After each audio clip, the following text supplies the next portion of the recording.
બનાસકાંઠાના દાંતા બેઠક પર મેન્ડેટધારી ઉમેદવાર અમૃત પરમારની જીત થઈ છે। 85માંથી 55 મત અમૃત પરમારને મળતા દાંતા બેઠક પર અમૃત પરમારનો વિજય થયો છે। બળવો કરનાર દિલીપસિંહ બારડનો પરાજય થયો છે। બનાસ ડેરીની ચૂંટણીમાં 16 બેઠકો પર શંકર ચૌધરીનો દબદબો રહ્યો છે।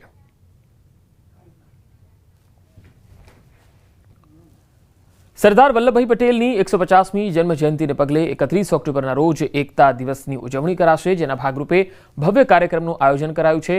2 દિવસ પ્રધાનમંત્રી નરેન્દ્ર મોદી પણ રોકાણ કરશે।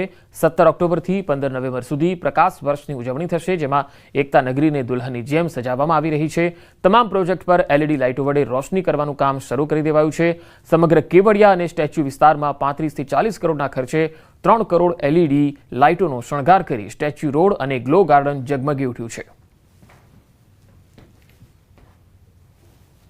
આપણને ખ્યાલ છે કે આઝાદી પછી જે ભારતમાં વિભિન્ન રજવાડાઓ હતો એને કન્સોલિડેટ કરવાનું સરદાર સાહેબે મુખ્ય ભૂમિકા ભજવી હતી અને એમના પ્રયાસો થકી જ ખંડિત થવાની બદલે એક યુનિફાઈડ ઇન્ડિયા બન્યું હતું।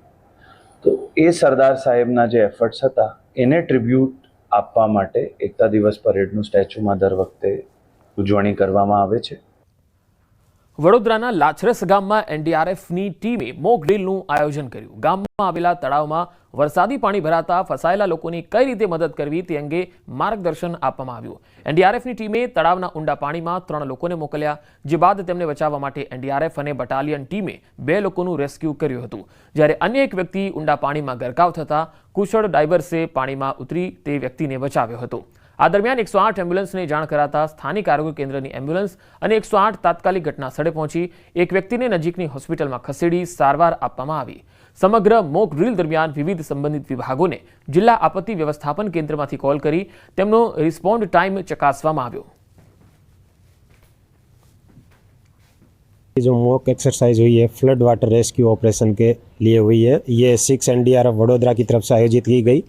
इसके द्वारा हमारा मेन मकसद ये रहता है कि जनरल पब्लिक को अवेयरनेस किया जाए ताकि फ्लड लाइक सिचुएशन होने पर आप अपने साथियों का किस तरह से बचाव कर सकते हैं, और इसका लाइव प्रदर्शन करके बताया गया टीम के द्वारा। और इसके साथ ही प्रशासन का भी